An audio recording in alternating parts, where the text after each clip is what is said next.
Hey guys, tonight we journey into a world you think you know, but trust me, you don't. Because tonight isn't about crowns or castles or fairy tales that end in convenient weddings. It's not about dragons or magical spinning wheels or talking mirrors with suspicious social opinions. No. Tonight, we're going somewhere colder, darker, and much, much more uncomfortable. We're going into the real life of a medieval princess. Now, before we tiptoe into that silk-draped chamber of history, take a moment to gently tap the like button. Maybe subscribe if this is the kind of sleepy, strange content that whispers to your weary brain. And if you feel like it, tell me in the comments what time it is where you are right now. Are you curling up at 10:45 p.m., hiding from insomnia at 2:17 a.m., still half awake at sunrise with your phone glowing under the pillow? I'd love to know, so now, dim the lights. Maybe turn on a fan for that soft, continuous hum that sounds like time itself exhaling. Pull up your blanket.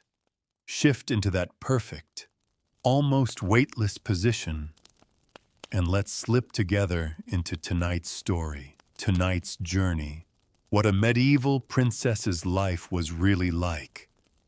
Not the fantasy, not the animated version with talking forest animals.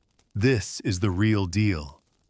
The day-to-day grind of being royal in a time before plumbing, privacy, or personal agency. A time when your body was political property, your thoughts were rarely yours to express, and your most important achievement might be surviving long enough to produce a living heir, and preferably a male one. Because being a princess in medieval Europe wasn't a Disney fantasy. It was often a life built on ritual, expectation, and a whole lot of discomfort hidden behind lace veils and diplomatic smiles. Tonight, you'll wake up in her skin. You'll sleep in her chamber, eat at her table, wear her stiff embroidered gowns, and sit quietly through the endless ceremonies that make up noble life. You'll try not to flinch when the physician brings another herbal tonic that smells like old socks and destiny. You'll try not to cry when you hear about your engagement to a man twice your age with gout and land disputes. And you'll learn to smile with your mouth closed, speak when spoken to, and keep your hands folded even when you want to throw the goblet out the window. This isn't a story about power. It's a story about expectation, about beauty, duty, silence, and status, about what it really meant to be royal when the world expected you to be graceful, obedient, and invisible all at once. You won't be fighting battles with swords, but you'll be fighting nonetheless, with corsets, customs, and courtly whispers sharp enough to slice skin. Your armor is etiquette. Your sword is your lineage. Your battlefield is the throne room and the marriage bed. And your only real chance at freedom might be learning how to disappear into the fabric of history itself. But that's still hours away. For now, close your eyes if you like. Because the story begins as the sun peeks through the frosted glass of a narrow castle window. You're not in your bed anymore. You're in hers. And it's time to wake up.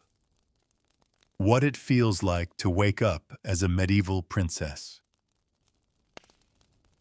You wake before you mean to, not because of an alarm, not because of the sun's golden rays gently nudging your eyelids open. No, because someone enters the room. Quiet, but not quiet enough. The heavy wooden door creaks on its iron hinges, and footsteps shuffle across the uneven stone floor. You hear the swish of skirts, a faint cough, the crackle of the fire being stoked. You don't open your eyes yet, but you're awake. And this day, like every day, is no longer yours. Your bed is enormous, at least in size. A towering wooden frame carved with vines, saints, and symbolic beasts meant to ward off evil, or at least impress visiting nobility. It creaks with every movement, even the breath of turning over. But comfort? No. That part didn't come with the royal package. You're lying on a mattress stuffed with feathers, except they've settled unevenly over the years. The corners are flat and crunchy. The middle sags into a shallow valley that seems to swallow your spine. Beneath the mattress is a linen sheet, coarse and scratchy, worn soft only in the places where many have laid before you. It smells faintly of lavender, and more strongly of human skin and time. Above you, the canopy, embroidered, elaborate, and heavy with dust, hangs like a fabric sky. It doesn't move, but it looms, just as much part of the room as the walls, which are stone, thick, cold, and unforgiving. The kind of walls that trap heat in summer and hoard cold in winter like a punishment. They sweat in the spring. They shiver in the fall. And this morning, they're simply indifferent. Your blanket, once crimson, is now the color of faded blood, embroidered with gold thread that itches at your neck and shoulders. It's heavy, not for luxury, but because heavy means warm, and warm means survival. You open your eyes. The light in the room is dim, but not soft. There are no curtains on the tiny window, only a wooden shutter now cracked open just enough to let in a slice of gray dawn. Outside, you hear nothing romantic. No birdsong, no music, no sun-dappled gardens. Just the cold hum of wind rattling against old glass, and somewhere below, the clatter of a bucket being dropped into a well. Your room, your chamber, is large by medieval standards, but large in a way that feels empty, not grand. Stone walls, high ceilings, a floor of rough planks with the occasional rug made from some unfortunate animal. There are no paintings, no mirrors. A single wooden crucifix hangs near the bed, its corners darkened by the oily smoke of years-old candlelight. Across the room, the fire smolders faintly. Last night's embers now gently prodded by one of your maids, likely Marjorie or Joan. It's difficult to keep track of who's been assigned this week. One stirs the fire, the other moves toward your clothing chest, laying out the layers you'll wear before breakfast. Another is pouring water into a ceramic bowl perched on a small wooden table beside the hearth. The water is cold, always cold. You shift slightly. The mattress groans. At once, the women move more quickly. No words. No good morning. That's not how this works. Your status has weight, and that weight crushes all informal things. There is no privacy. Not for someone like you. You share this room with attendants, chaperones, sometimes a younger sister or cousin or noblewoman in waiting. Someone is always nearby, sleeping on the low cot near the door, sitting up during the night in case you call for them, though you rarely do. If you need anything, you must ask. If you want nothing, you must still perform the ritual of being served. The air in the room is cold enough to sting your nose, but you breathe through it. You were trained to. A princess never winces. A princess never complains. She endures. You sit up slowly. The bed creaks again. Your hair, damp with sweat, clings to your forehead and the back of your neck. The chamber is chilly, but you're sweating from the weight of the blankets. Beneath the covers, you are damp. Above them, you are freezing. There is no in-between. You're handed a cloth to wipe your face, but there's no mirror. That would be vanity. Instead, you feel your features blindly. Cheeks, eyes, brow, like a sculptor checking her own unfinished statue. The cloth smells like boiled linen and beeswax. A clean smell, but not a pleasant one. Your feet touch the ground. The floor is cold. Not cool, cold. A cold that rises through your bones like a slow warning. One of the maids quickly slips rough wool stockings onto your legs. They're damp from the morning air. You grimace, but only for a second. You stand. The chemise you slept in is clinging to your body, soaked under the arms and around the collar. A maid gently removes it. You hold your arms up like a cross. You are not modest. You are royal. And modesty in this house is for commoners and fools. Another woman brings warm water, just a little, and helps you splash your hands and face. There is no soap, not unless it's been imported from the south. And even then, it's too precious to waste on daily use. You are scrubbed, rinsed, dried, perfumed. The scent is strong, something like rose and vinegar. Expensive, invasive. And then the dressing begins. But we'll get to that soon. Right now, as you stand there, still damp, slightly dizzy from the cold and the smell, the weight of another day settles onto your shoulders. It isn't loud. It's quiet and heavy, like a thick wool cloak placed on you without asking. You are a princess, and everyone in the room knows what that means. Everyone but you. You're 15 years old, or maybe 17. No one seems to agree. Your age is a number whispered more often in court documents than in conversation. You are nearing marriage age, maybe betrothed already, maybe not. You've heard your name mentioned beside a few others. Men with titles, lands, and eyes that do not smile. You do not ask. You simply prepare. Downstairs, the chapel bell rings once. The maids bow slightly, automatically. The sound means it is time. Time for morning prayers.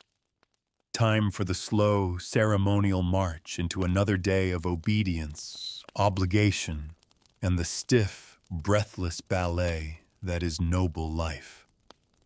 You step forward. The fire behind you flickers. Your day has begun.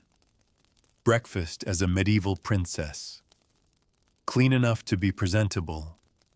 Never enough to feel human. You are now standing. Cold, washed, and mostly awake. Your hair is being arranged, not brushed, not styled, arranged. And that's important.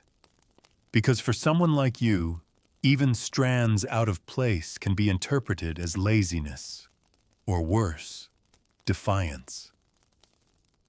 A princess's hair must communicate order, discipline, lineage, marriageability. Even if your scalp is stinging from the effort, your lady-in-waiting works silently behind you. Her fingers are firm, efficient. There is no mirror for you to monitor her progress. You are not invited to critique. If the style pleases your mother, or your tutor, or your betrothed, or some cousin visiting from the coast, then it is correct. Whether it pleases you is irrelevant.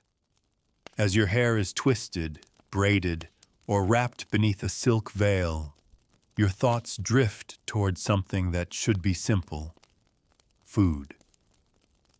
But breakfast in your world is not the luxurious affair modern stories suggest. There is no steaming tray of sweet rolls, no golden sunlight spilling across silver cutlery. You are not offered fruits sliced in elegant spirals, nor a goblet of chilled juice.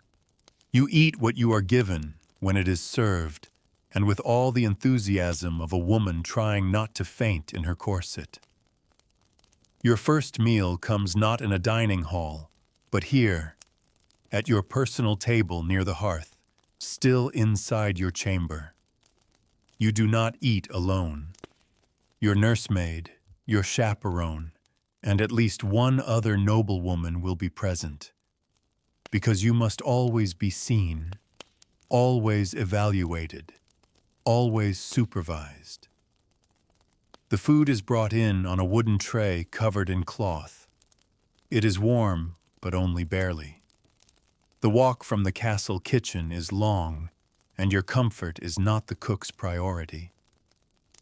This morning's breakfast, a slice of coarse barley bread, hardened at the edges and still dusted with flour, a small portion of soft cheese, aged, strong-smelling, and slightly sour, a boiled egg, cracked already for you, and still steaming faintly in the drafty air. There is no fruit. It's midwinter. Apples are long gone. Berries don't grow in frost. There's also a cup of something pretending to be wine, watered down to the point of confusion, tart, cloudy, and barely fermented. You sip it anyway, because the water alone isn't safe. Not for someone whose womb is a national asset. Sometimes there's porridge, made from oats or millet, or whatever grains were left unspoiled. Thick, lumpy, salted with hesitation, and served with the occasional surprise, an unground husk, a dead insect, or something crunchy no one wants to identify. You eat slowly, carefully, praying your stomach agrees with today's offerings. There is no coffee, no tea, no rich aromas of cinnamon or chocolate. Spices are luxuries so rare they're kept under lock and key in the larder, used only when foreign dignitaries visit or a bishop needs impressing. Still, you eat in silence, or near silence. Occasionally, one of the women murmurs something about the day's schedule. A tutor is expected mid-morning.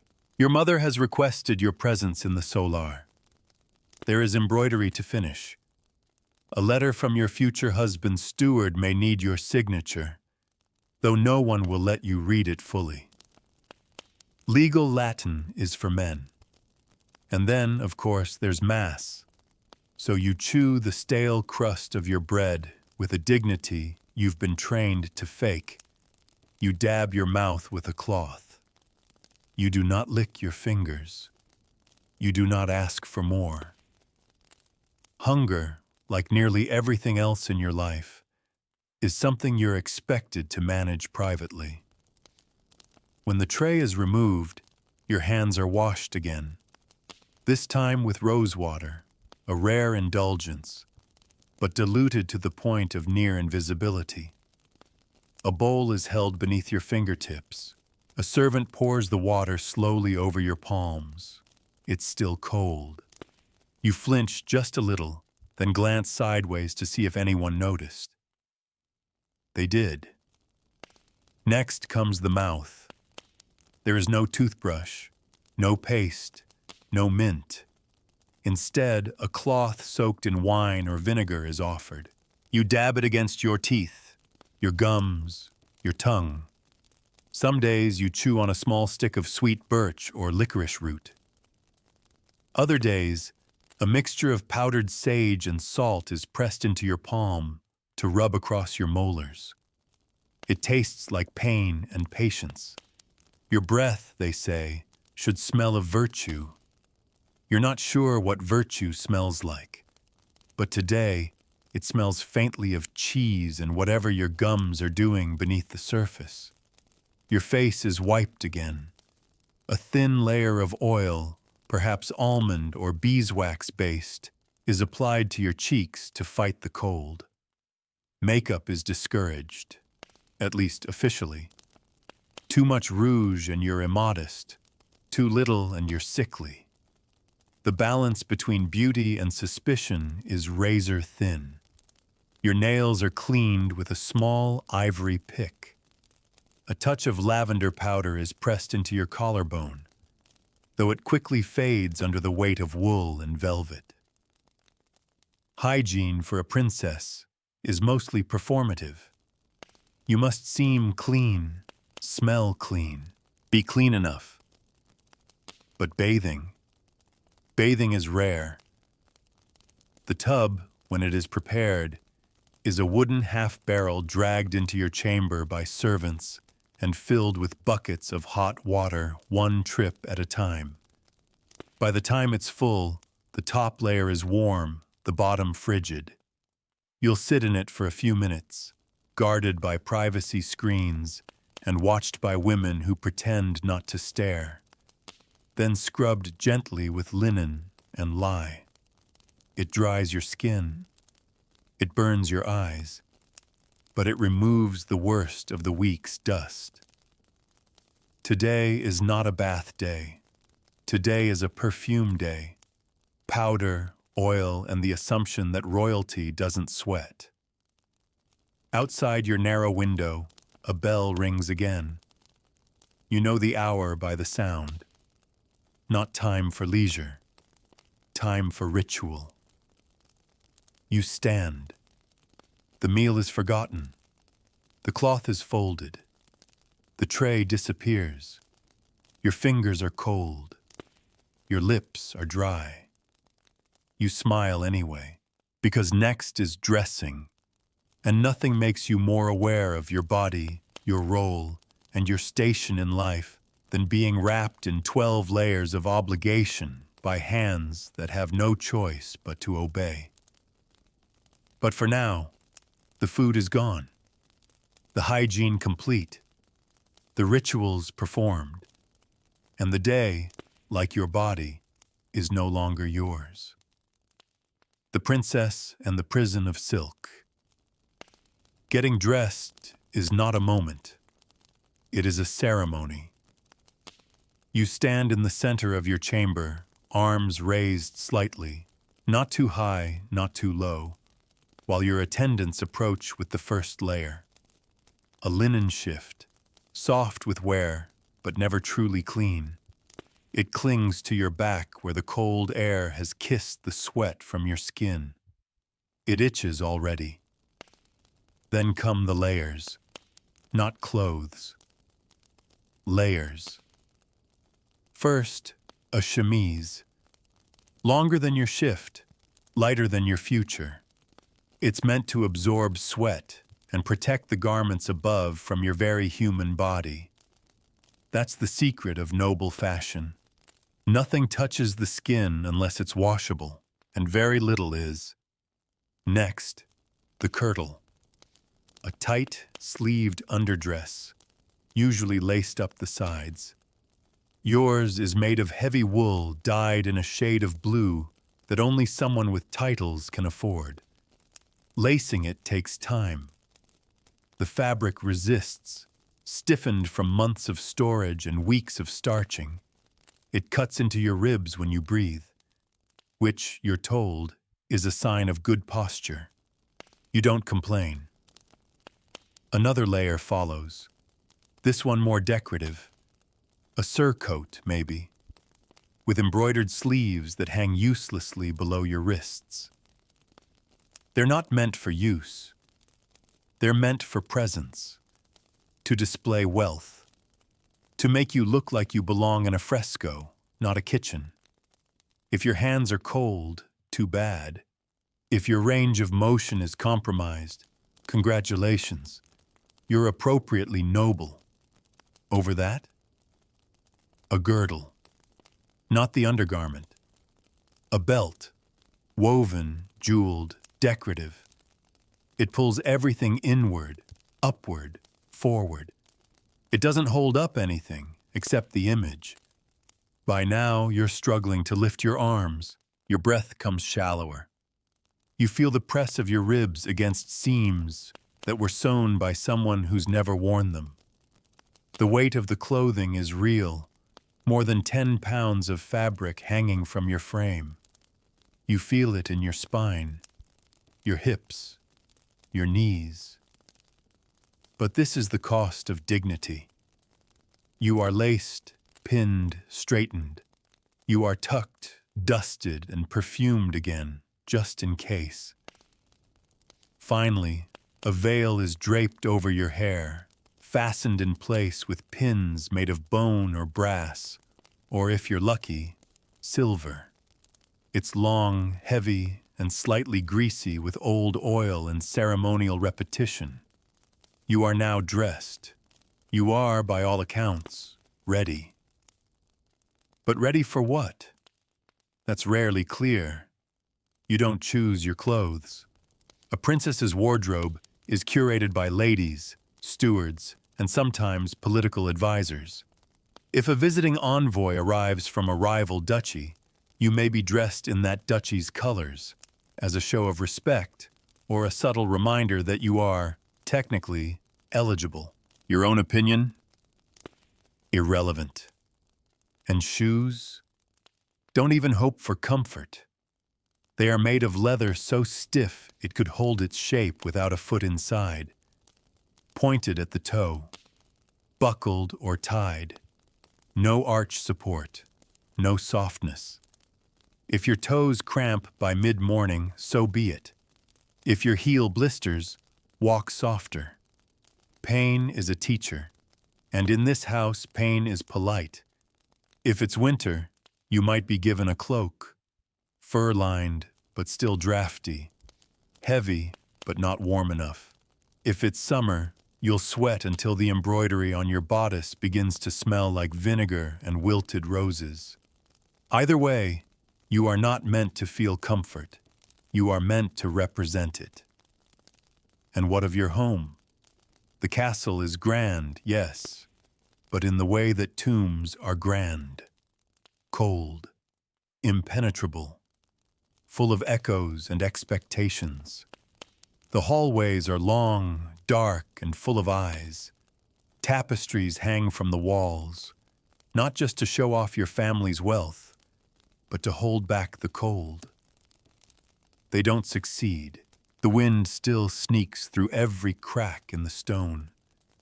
Your chamber, the place where you sleep, dress, and sometimes cry in silence, is the warmest room you're allowed. But warmth is a scale. It means less freezing than the rest. There is no fireplace in every room, only in some.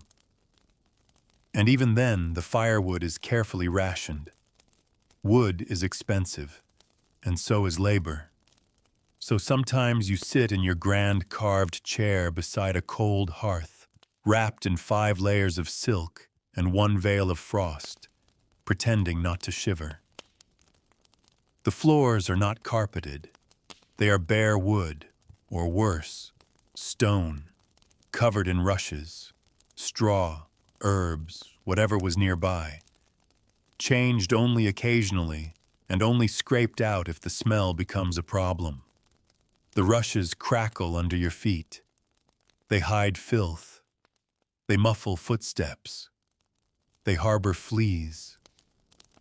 Your windows, small, narrow, often unglazed, let in air you don't want and sounds you cannot stop. On some days they let in light, but never enough to read by. For that, you need candles, and candles are dear, made from tallow, smelly, or from beeswax, precious. So you sit in the gloom, elegantly, quietly, appropriately. You are not permitted to be idle, but you are also not permitted to be useful. Not in the way the cook is, or the laundress, or the stable hand. Your labor is decorative, embroidery perhaps. A letter if your Latin is passable.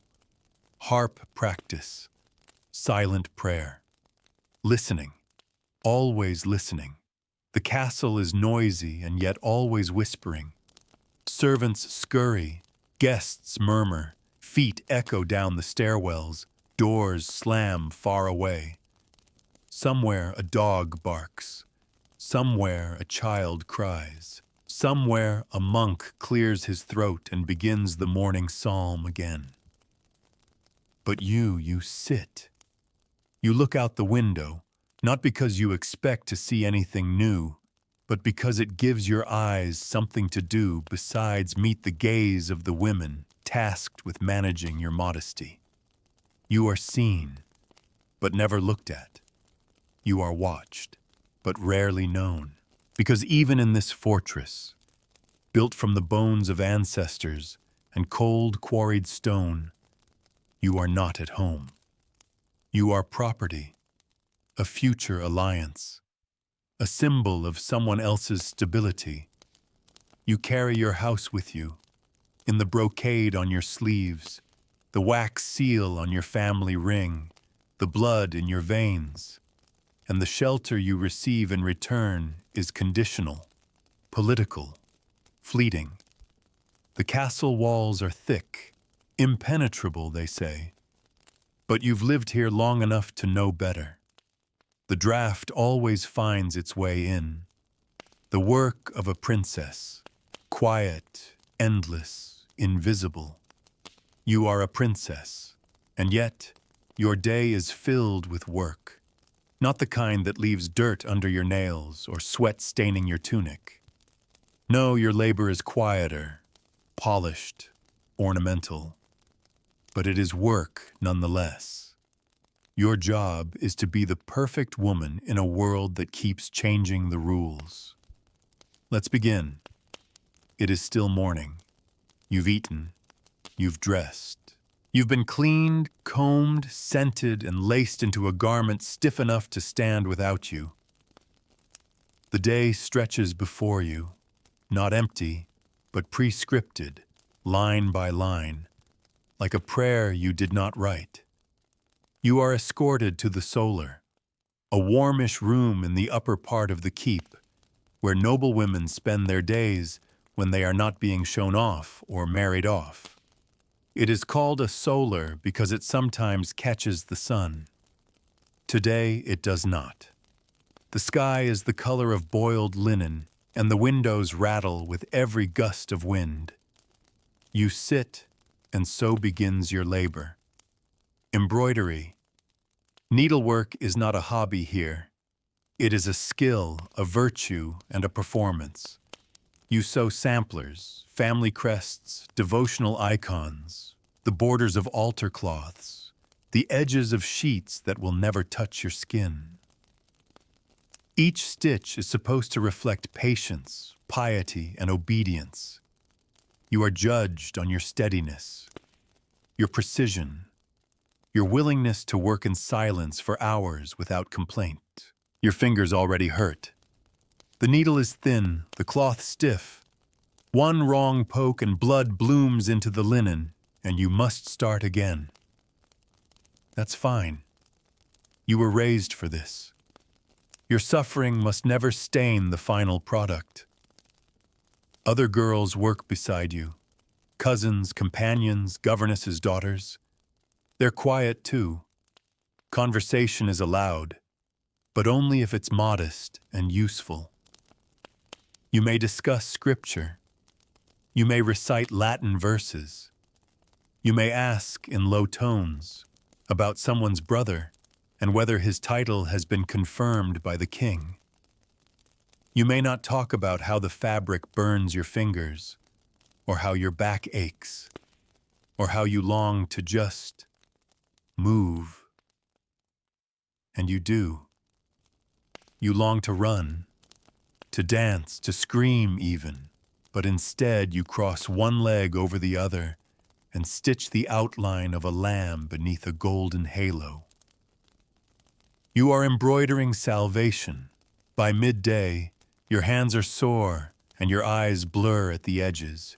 You are permitted a short break, not a nap, not privacy, but perhaps a walk in the gallery, a chance to stretch your legs beneath the watchful eyes of two attendants and a visiting nobleman's aunt who always smells like cloves and judgment. If you walk outside, you do so carefully. The ground is muddy, your shoes are thin, the wind is too bold for your veil, and one gust could expose a scandalous inch of hairline. But still, you move. Because even you need sunlight, even if the sun doesn't care. Back inside, more labor, letter writing, or rather copying. You sit at a small desk beneath a dripping candle and transcribe religious texts, lineages, or marriage contracts. Not in your own hand. Your writing must be supervised. You are given a model, and you must replicate it. The ink is thick and smells like metal. The quill stabs the page if you press too hard. Your Latin is passable, but not perfect. You don't understand all the words, but you understand this. These documents will matter more than your own thoughts ever will. Some days you practice music, a harp maybe, a lute. You are not expected to be good, just graceful. If you pluck the wrong string, you smile. You are not being trained to perform. You are being trained to be pleasant in proximity to performance. That is what counts. And then there are the visitors. Receiving guests is a full-time job. Not in the way kings do it, with thrones and trumpets. No. Your guests come to see if you are still pretty, still obedient, still worthy. They're not here for your conversation. They're here for your marriageability. Your presence is judged in silence. You sit with your hands folded in your lap. You answer in brief, soft tones. You never interrupt. You never laugh too loudly. You never ask questions. You are 16 years old and learning to be a statue that speaks when spoken to. In the afternoon, your tutor arrives. He is old, smells like dust and ink. He reads scripture aloud while you sit with your hands folded, nodding when appropriate. You've heard the same psalm for 3 weeks now. You are not encouraged to analyze, only to absorb. He sometimes teaches French, sometimes music theory. Once he spoke of philosophy, but your mother frowned, and the lesson ended early. You have not heard the word Aristotle since. Still, you learn, because learning is another kind of labor, and for a princess, ignorance is dangerous, but intelligence, if too visible, is worse.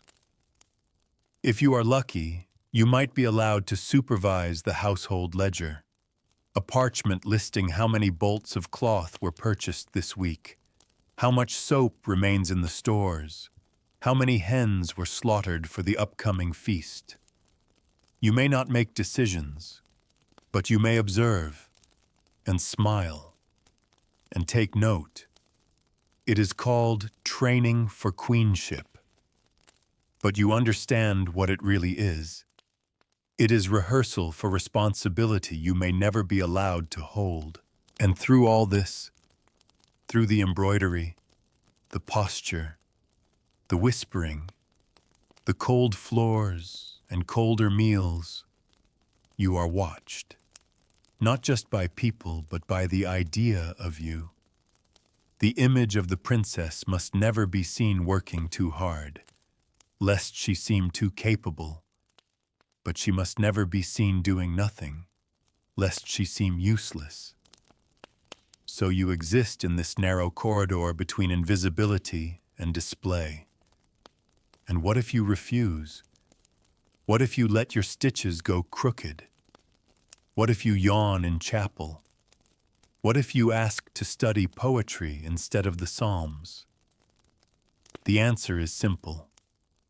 You are reprimanded, corrected, removed from sight for a day, maybe two, enough to remind you that your worth is not yours to determine.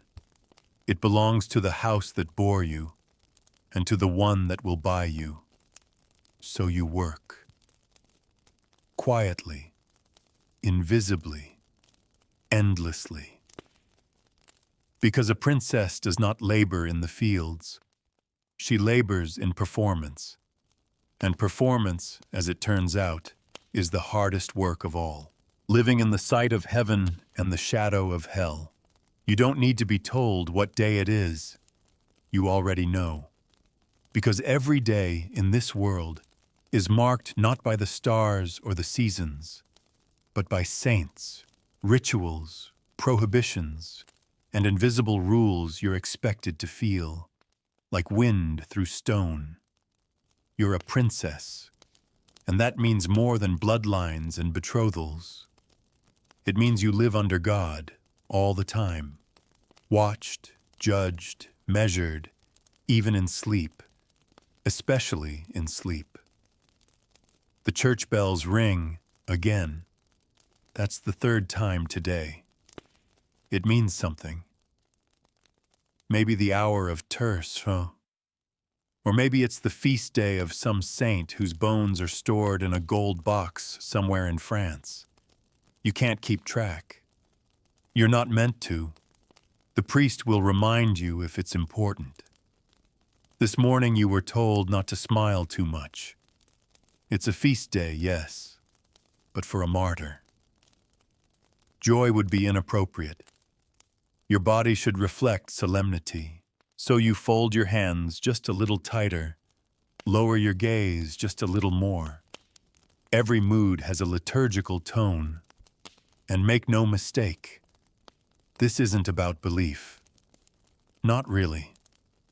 It's about behavior. The performance of piety is as important, if not more, than belief itself. You were taught from birth that your fate lies in a balance between obedience and sin. There are angels, and there are demons. Both walk among you, sometimes dressed as monks, sometimes as handsome strangers, sometimes as dreams. You were told to be careful with dreams. If you dream of fire, it's a warning. If you dream of falling, it's pride. If you dream of passion, you don't speak of it, not to your confessor, not to your nursemaid, not even to the Virgin, whose painted face watches you from the corner of the chapel like a silent chaperone. Religion is not personal in your world. It is communal, constant, and choreographed. You go to chapel before breakfast. You kneel until your knees go numb on the stone. You cross yourself not just when praying, but when passing doorways, hearing thunder, walking by a grave, or seeing a crooked animal, especially animals. You were warned about cats. You were warned about left-handed birds.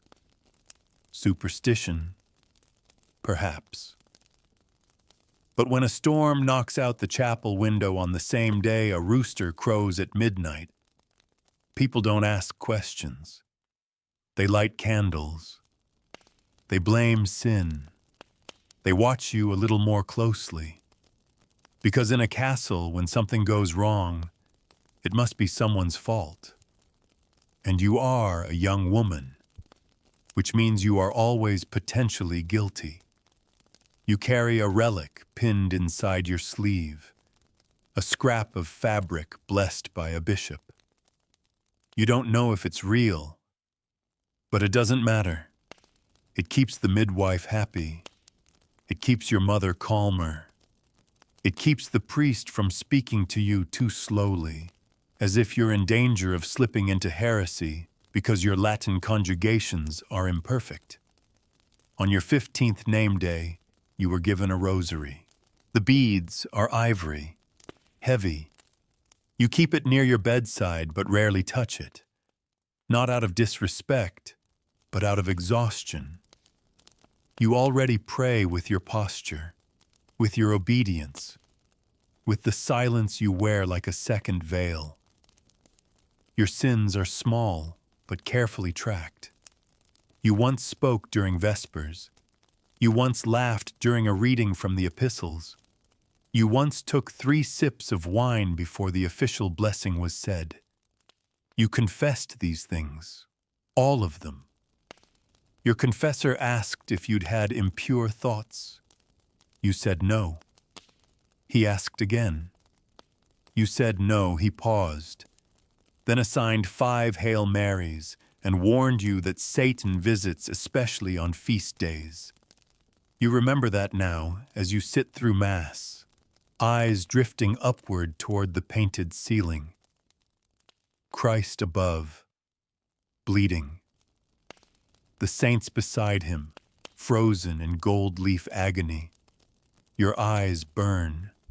Your spine aches. You shift barely. Your mother sees you and frowns. Sit still. Appear holy. Because in this world, piety is not about peace. It is about control. Control of your body, your thoughts, your hunger, your voice. Every rule has a reason, but no explanation. You are not to whistle because it calls the devil. You are not to sweep at night because it stirs restless spirits. You are not to sing before communion because joy before sacrifice is arrogance. You are not to look too long into a mirror. That invites vanity, and vanity invites demons. You are to light candles on St. Bridget's Day, braid straw in her honor, wear white, or at least something pale. If you bleed that day, it's a sign of future sanctity, or maybe future trouble. It depends who's asking. You are to avoid the west wing of the chapel during Lent. No one says why. You are not to touch iron on All Souls' Night. Again, no explanation. You do not ask questions.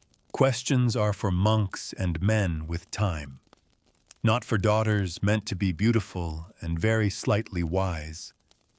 Still, when you are alone, you wonder. You wonder why heaven feels so far away, why God never speaks to you directly, the way the priest says he does to saints. You wonder if Joan of Arc really heard voices, or if she just refused to be quiet and learn to dress like a man. You would never say that aloud, but you've thought it. And then you said 10 Hail Marys just in case. You've seen what happens when women believe too strongly. They get sanctified or burned. Sometimes both. So you believe. Quietly, politely, decoratively. You light your candles. You wear your relics. You repeat the prayers. You kneel. You cross yourself. And sometimes, when no one is looking, you whisper to the Virgin, not for mercy, but for freedom. Because deep down, you suspect that if there is a place in heaven for you, it was designed without windows. Dining like a princess. Hunger, hospitality, and humiliation on a platter. It's nearly evening now. Your spine is sore from sitting. Your hands throb from sewing. Your lips are dry from not speaking too much, too freely, or too well. But at last, it's time for the evening meal. Not dinner, not really. That word would imply comfort, fulfillment, choice. This is supper, a ceremonial, often public act that looks like feasting, but often feels like fasting. A parade of plates, a war of table manners. And for you, a young princess in a room full of mouths and motives, a stage play with utensils. The dining hall is vast, cold, and echoing. The torches are already lit. They line the walls like watching eyes, flickering yellow and red, as if uncertain whether to warm you or warn you. The table, long, polished, and heavy enough to anchor a ship, is already set. You don't sit at the head. That place belongs to your father, or your brother, or your future husband if he's visiting. You sit slightly lower, off to the side. Elevated, yes, but not equal. You take your place, you don't pull out your own chair. Someone does it for you, and even that gesture feels like a test. You must glide, not stumble. Lower yourself gently. Keep your knees together. Arrange your sleeves like curtains, not wings. The first course is brought out. You don't serve yourself. That would be unspeakably inappropriate. Food is presented to you, either by a servant or occasionally by a squire trying to make a good impression. You nod politely. You don't speak unless addressed, and you definitely don't reach for anything. Tonight's meal smells promising. Meat stew with barley, onions, and hints of herbs. At least you think it's herbs. It might be smoke. The bowl is placed before you. A small chunk of bread sits on the side. Dense, dark, and already a little hard. You tear it slowly, dipping it in the thin surface of the broth. It helps soften the crust. Your jaw aches slightly from chewing. You do not let it show. You eat with a spoon, wood or pewter, never silver, unless it's a feast day. Knives are shared, passed along the table like secrets. Forks, exotic, suspicious, associated with foreign decadence. If there is a fork here, it is for show, not for you. The stew is hot, at least. That's rare. You sip slowly, carefully. You must not spill. You must not slurp. You must not eat too fast or too slow, or in a way that suggests you're actually hungry. Hunger is peasant behavior. Royalty consumes food like it's poetry. Polite, disconnected, apathetic even to its own survival. If meat is served, it's often tough, sinewy, overcooked to hide its age. The spices might be pepper, ginger, or cloves, luxuries meant to disguise the spoil, not enhance the flavor. You've heard of food poisoning, though they don't call it that. They call it a humoral imbalance, or bad air, or God's punishment. Either way, you pray quietly after each bite that you won't end the night vomiting into a wooden bowl behind a tapestry. You take a sip of wine. It's watered down but still tart, slightly vinegary. It's safer than water, they say. The goblet is heavy. You hold it carefully with two hands, as if it's a precious relic. It might be. After all, this is one of the only times in your day where you're allowed to hold something for yourself. Then, a second course. Fish, cold, flaky, slightly slimy. It's Friday. You hate fish, but you smile, because a princess must never look displeased in public. Displeasure is read as rebellion, and rebellion is what happens right before you're married off to a cousin in a colder, smaller, poorer castle. Around you, voices murmur. Men talk politics. Women exchange strategic compliments. Laughter drips from certain corners of the table like honey that might be poisoned. You are expected to smile at the right moments. Nod at the right phrases. Be seen, not heard, unless asked. You are asked. An older lord, balding, generous with his wine, leans forward and makes some dry comment about your embroidery. You must respond. Just enough wit to be admired, not enough to be threatening. You say something demure. Perhaps you quote a psalm or a proverb. You smile, but not too wide. You are praised for your grace. You are not praised for your opinion. Dessert is rare. Sometimes there are candied nuts, dried fruit, honeyed cakes if it's a holiday. More often, there's nothing, just the final sip of wine, the prayer, the sign of the cross. Then entertainment. Not always music, not always pleasant. It might be a traveling minstrel, a blind man with a harp, a tale about a knight who slays a dragon, though the dragon always seems to represent some poor peasant who forgot to pay taxes.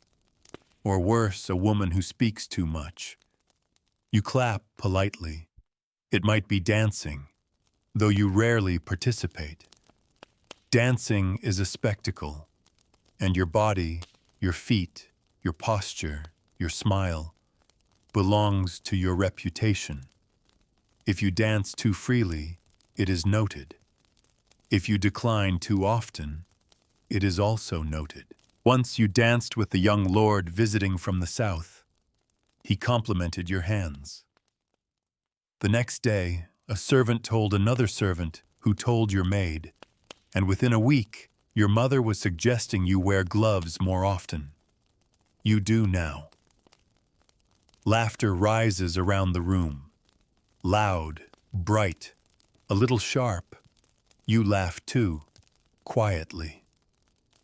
Later, as the candles begin to gutter and the musicians play slower songs, the guests begin to drift away. First the older men, then the younger wives, then finally you. You are escorted back to your chamber. You thank the servants. You change. You sit by the fire in silence while your hair is unbraided. You think about what you ate. You think about what you said. You replay it all. Did you speak too long? Did you blush too obviously? Did your hand shake when the wine was passed? This was not a meal. This was a performance review. But you survived it. Again. You're not full, but you're not faint. And in the world of princesshood, that's called a good night. When a princess coughs, the whole castle holds its breath. You wake in the night with a tickle in your throat. At first, you think it's nothing. The cold, the draft, the scent of smoke curling up from the hearth. But then you cough, just once, and you feel it. A weight hidden deep in your chest, and you know you're getting sick. And that is dangerous. Because in your world, illness is not just physical, it is political, it is spiritual, and sometimes it is terminal. Your maid hears the cough. She rises from her cot like a ghost. She doesn't speak. She doesn't have to.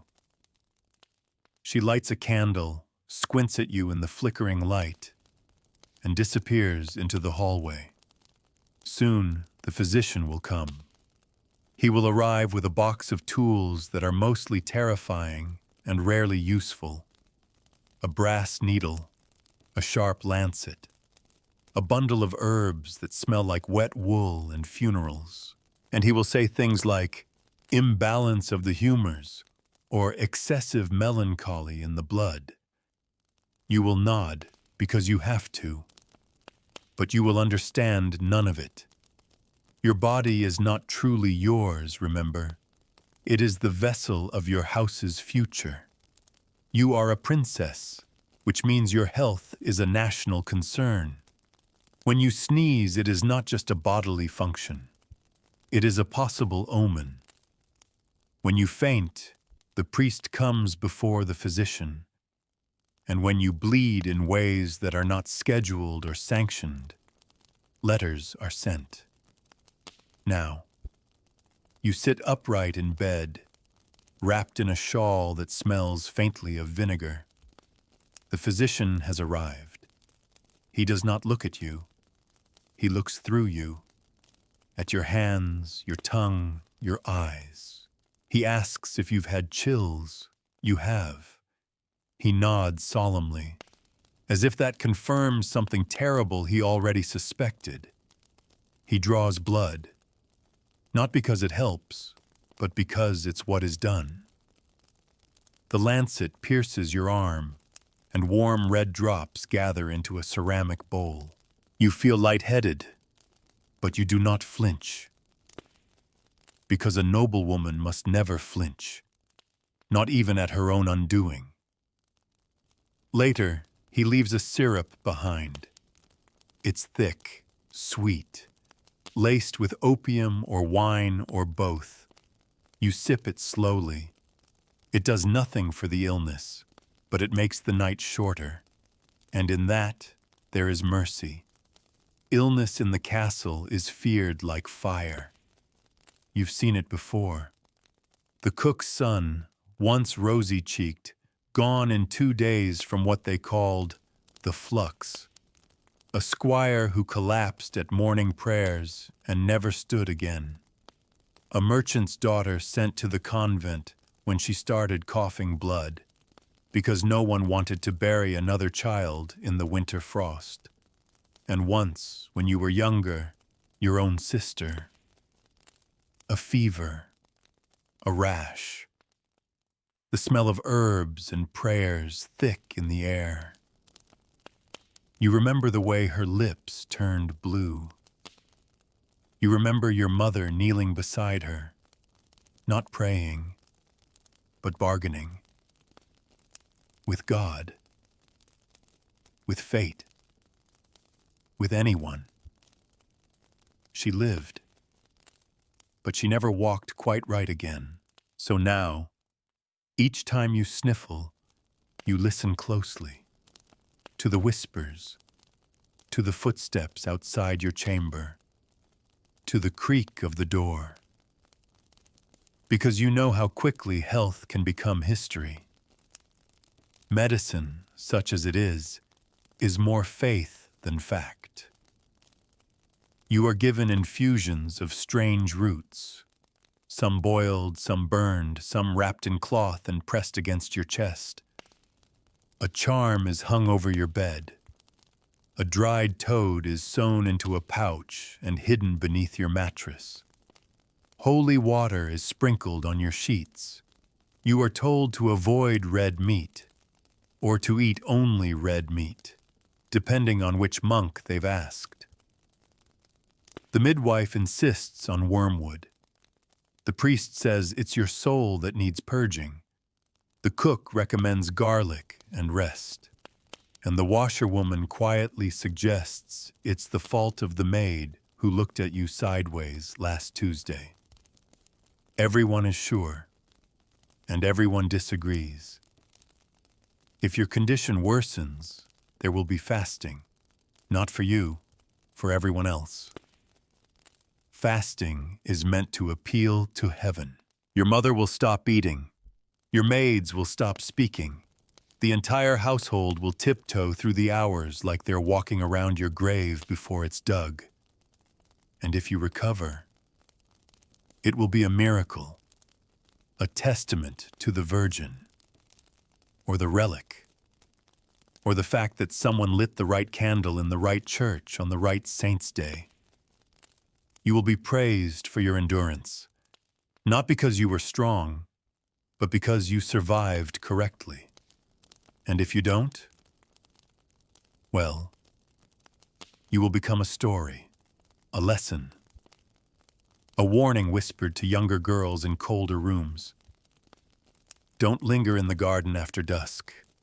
That's how Princess Cecily caught her fever. Don't share combs. Remember what happened to Princess Eleanor. Don't eat too quickly. Don't talk too loudly. Don't stand in the chapel doorway. That's how it begins. They'll say your name with reverence and relief. Because in this world, death is always close. But it's only tragic when it happens to someone important, and even then, only briefly. The next day, the food will still be served. The priest will still chant the hours.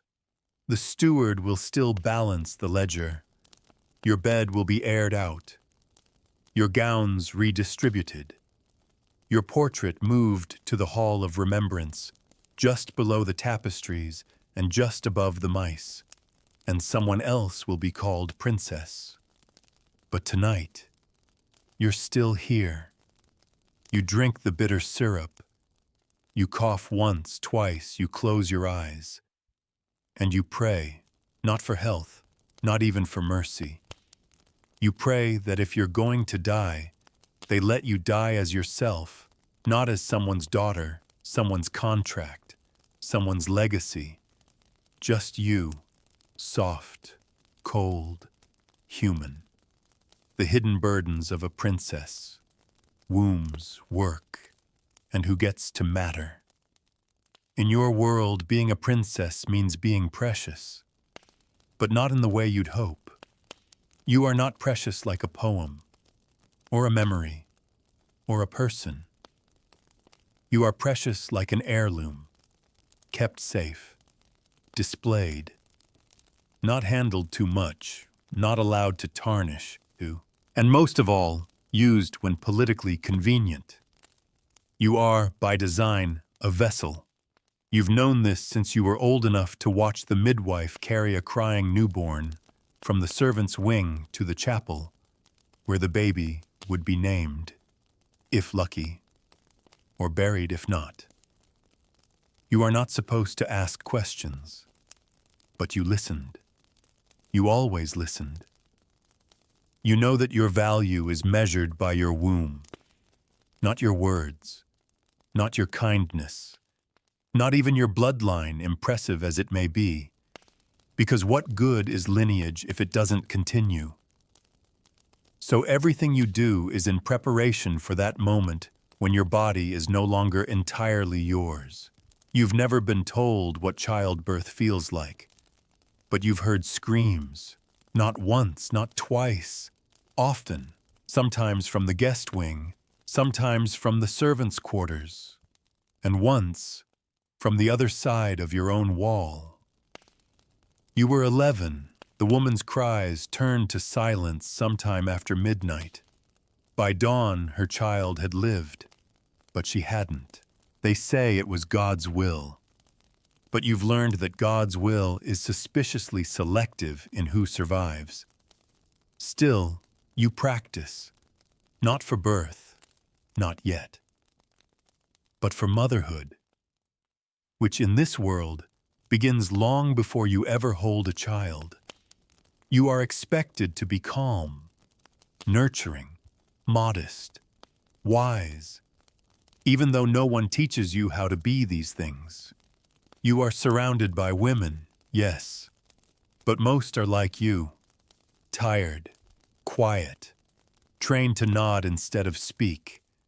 You do not discuss bodies, not your own, not others, and certainly not what happens when two are joined by politics and prayer. And yet, you are expected to be ready. You've seen paintings of the Virgin Mary, her hands folded, eyes cast down, crowned in gold but dressed like a ghost. She is the model, silent, suffering, glorious through grief. That's the highest goal, to bleed quietly, to deliver sons, and to thank heaven in between contractions. Your family wants a marriage. Your husband will want an heir. The realm wants continuity. What you want, irrelevant. And so you play the part. You are kind to children when they visit. You practice holding infants like fragile relics. You memorize the names of saints who protect laboring mothers. You fast on the feast days of St. Margaret and St. Anne. You stitch blessings into the hems of your future wedding garments. You hope it will be enough. But there's another truth you've come to understand. Being royal doesn't protect you from pain. It just renames it. A noble woman doesn't cry in childbirth. She offers her suffering for the health of the kingdom. A princess doesn't grieve a stillborn child.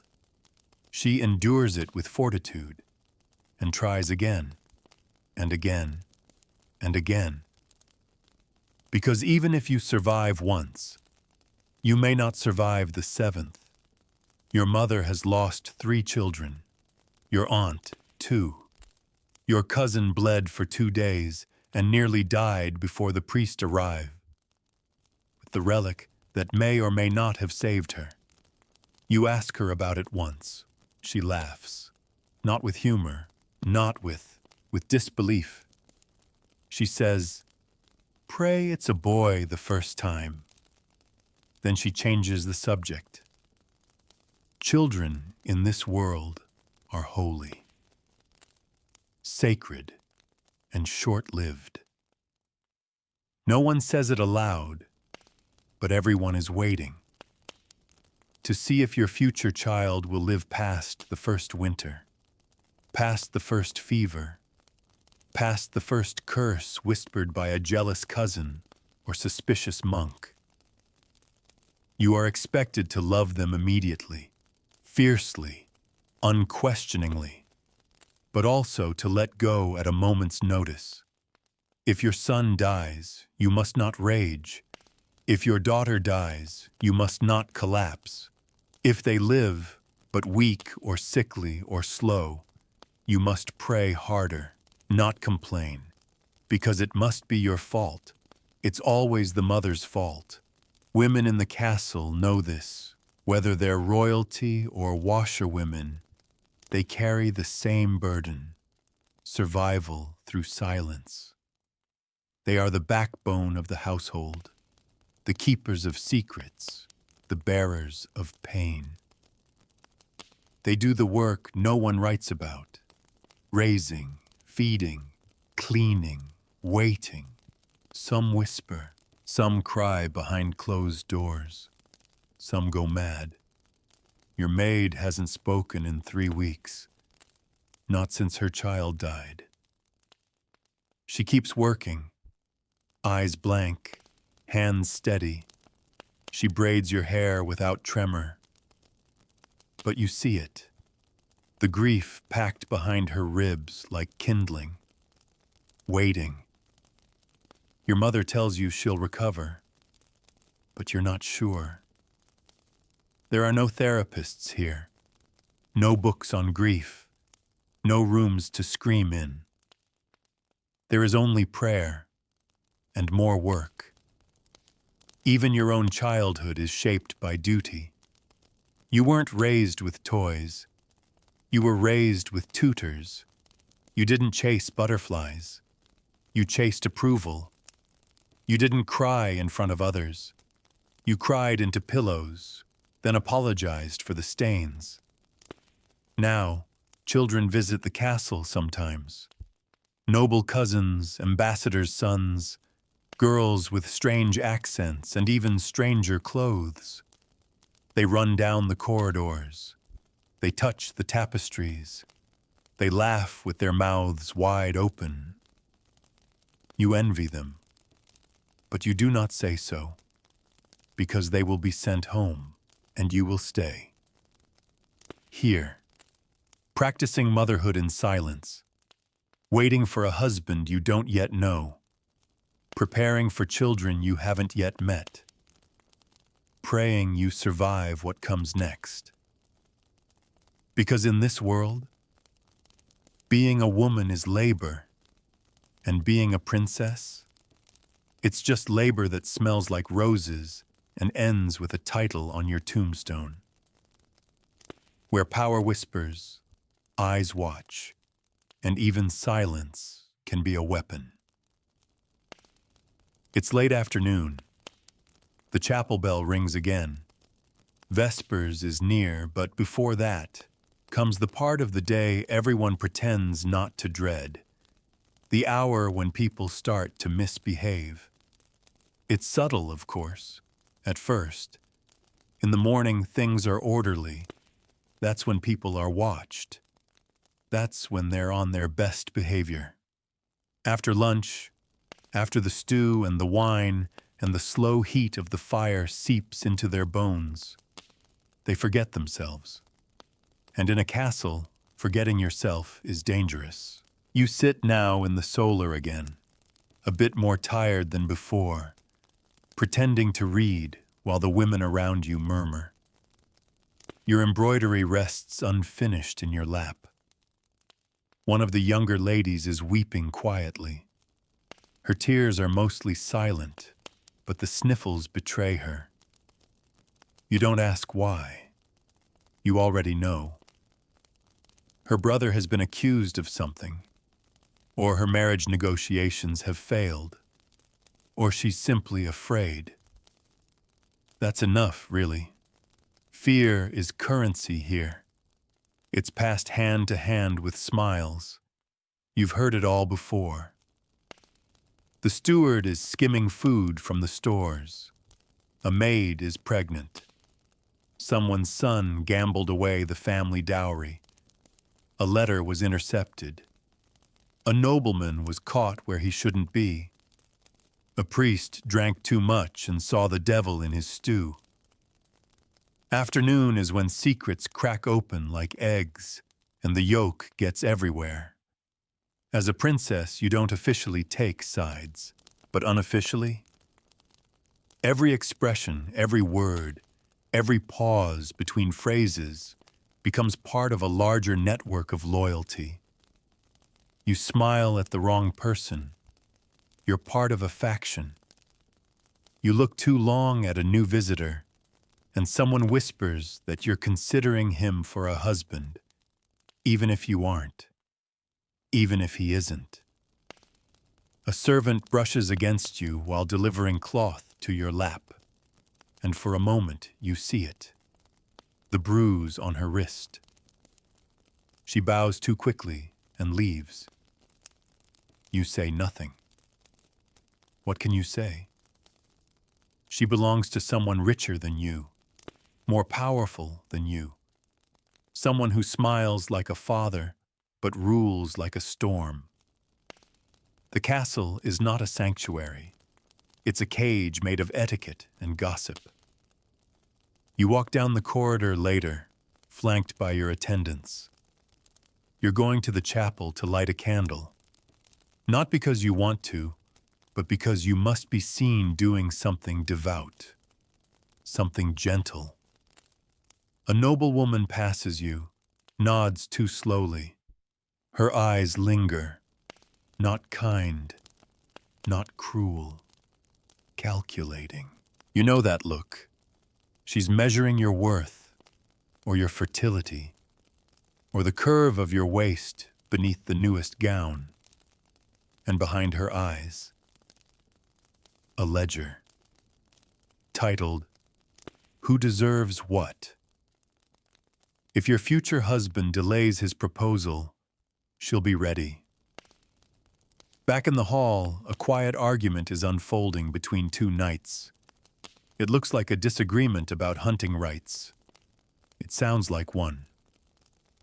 But you know better. You've heard their names mentioned in the same breath as inheritance. Titles. Lands being split down the middle like bread left too long in the sun. They argue softly, but their fingers twitch near their belts. One of them bows to you. You bow back. You are now part of the moment, whether you like it or not. The cook shouts at the stable boy later in the courtyard. Loud, red-faced, embarrassed. The boy shrinks, nods, and limps away. He's no older than 12. Someone whispers that he was caught stealing turnips. Someone else whispers that he didn't steal them. He was just too slow delivering them to the kitchen. Either way, someone will beat him tonight. He will not cry. Not loudly. No one cries here. Not where they can be heard. Except the dogs. They howl sometimes at dusk, when the wind shifts and the air changes. You asked once why. A priest said they sense sin. A maid said they hear ghosts. Your brother said they're just hungry. You think they're just honest. By now, the servants are cleaning the main hall again. You watch from the upper gallery. The floor is slick from spilled wine and crushed herbs. The rushes are scattered. A broken goblet has been swept into a corner. Nothing remarkable, but everything means something. A stain on the stone tells a story. A missing cup means a guest has taken it, or thrown it, or dropped it on purpose during a moment of quiet rage that no one dared acknowledge. The castle has rules, but they are not just written in ink. They are written in bruises, whispers, glances, and suddenly quiet rooms. You've seen what happens when rules are broken. Last spring, a kitchen girl was accused of stealing a silver ring. She denied it, swore it on the Virgin's name. They searched her, found nothing. Still, she was sent away, not punished, not jailed, not even beaten, just removed. And that's the scariest punishment of all. Erasure. The idea that if you fall out of favor, if you make too much noise, if you embarrass the wrong person, you don't die. You disappear. You become a rumor, a warning, a name that echoes down corridors long after your shoes are gone from the floor. It's getting darker now. Vespers has ended. The priest walks the halls with incense and mutters to himself. A fire has started in the lower kitchens, but no one speaks of it yet. It will be dealt with. Or it won't. You watch the smoke drift lazily from beneath the door. You do not move. If you speak first, you are hysterical. If you speak second, you are careless. If you speak not at all, you are elegant, so you say nothing. This is what survival looks like here. Not strength, not bravery. Balance.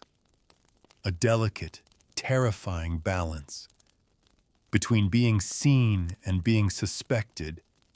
Between obedience and obliteration. Between every other woman's silence and your own.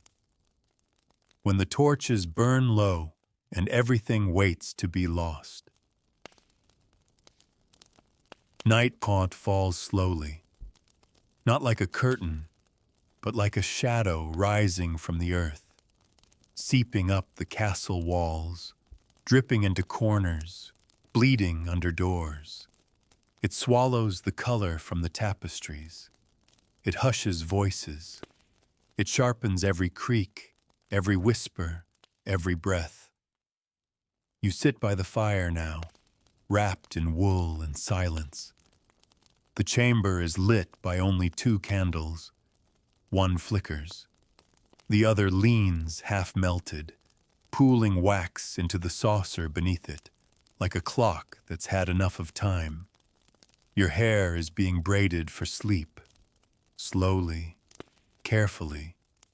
Not for style now, but for practicality. Loose hair tangles, and tangles bring discomfort, and discomfort brings noise. And noise after a certain hour is not allowed. You do not undress yourself. Your maid removes your gown, layer by layer. The laces unpick like a spell being reversed. Beneath it all, your chemise. Damp from sweat. Clean by comparison. It smells of rosewater and the smoke from earlier. The air is colder now. The fire is not enough.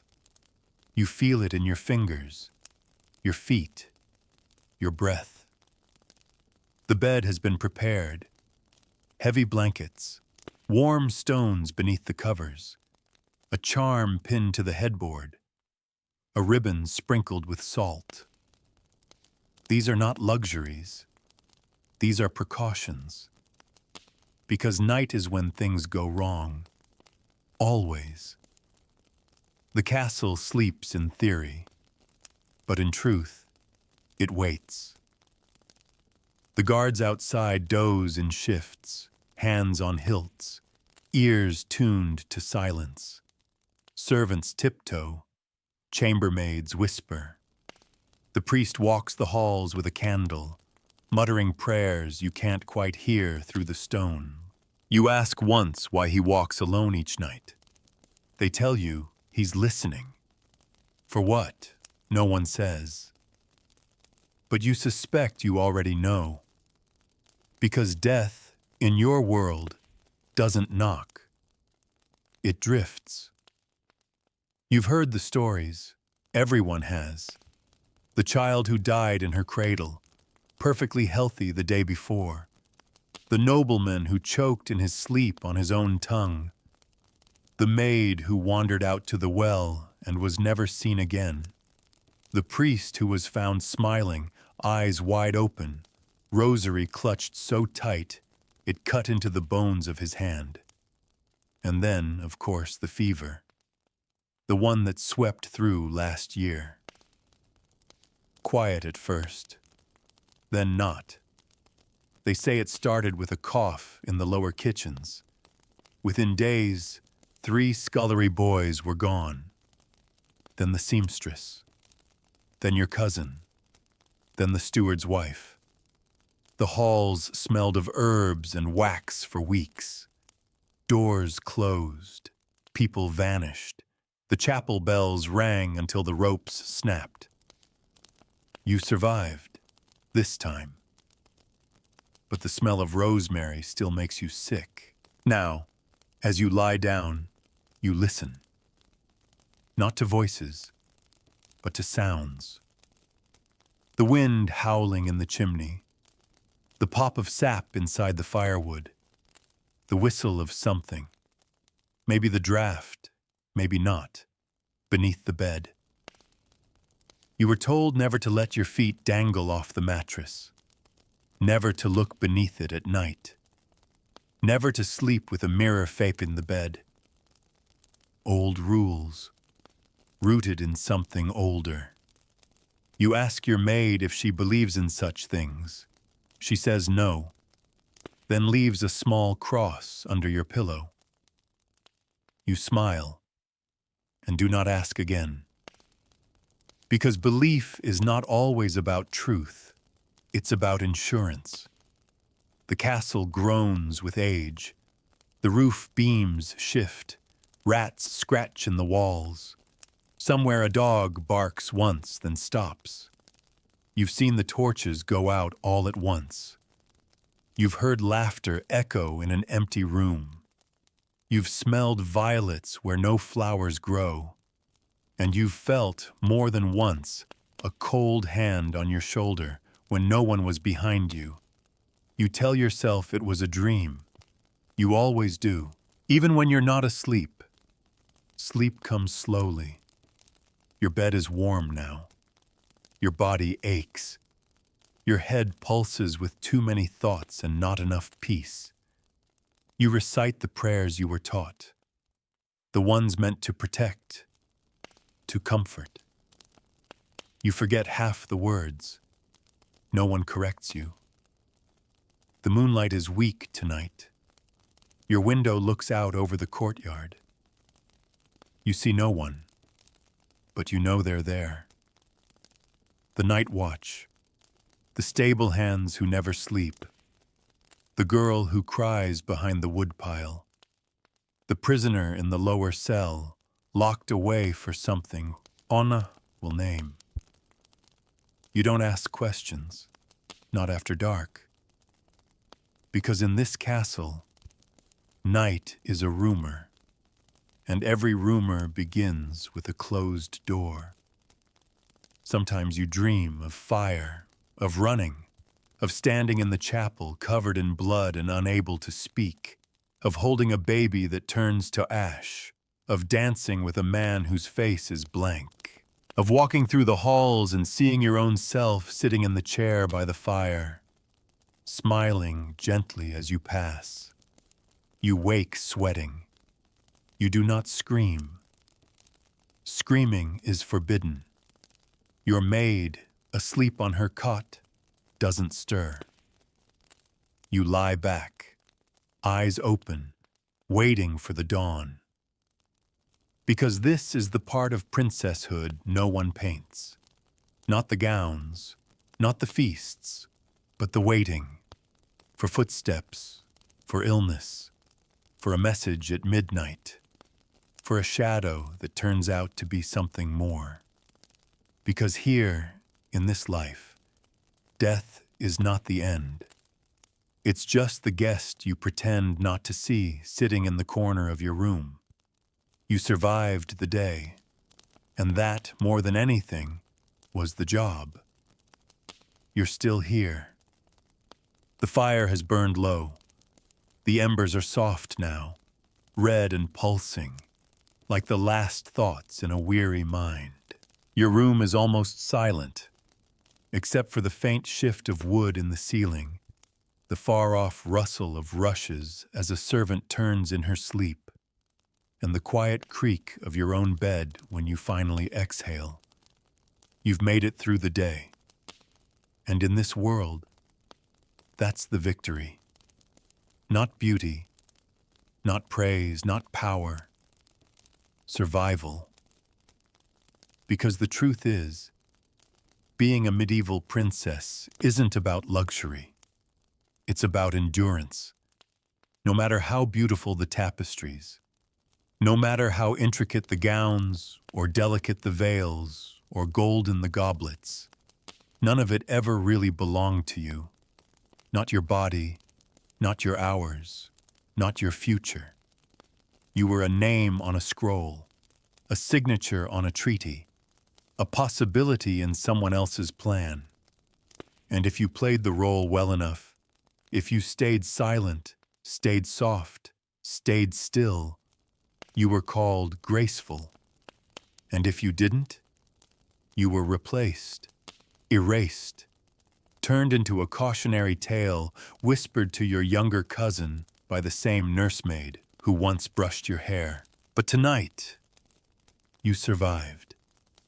You endured the waking chill, the scratch of linen, the cold water and the sour cheese. You endured the tight laces, the stiff shoes, the weight of wool on your bones. You endured the watching eyes, the quiet judgments, the smiles that cut like knives, the men who spoke to your value without ever looking you in the eye. You endured the rules, the rituals, the prayers that sometimes felt like chains. You endured the fear that comes after sundown, the kind that presses into your chest and whispers your name like a question. And now you rest. The blanket is pulled to your chin. Your hair has been braided. Your rosary hangs from the bedpost, unmoved.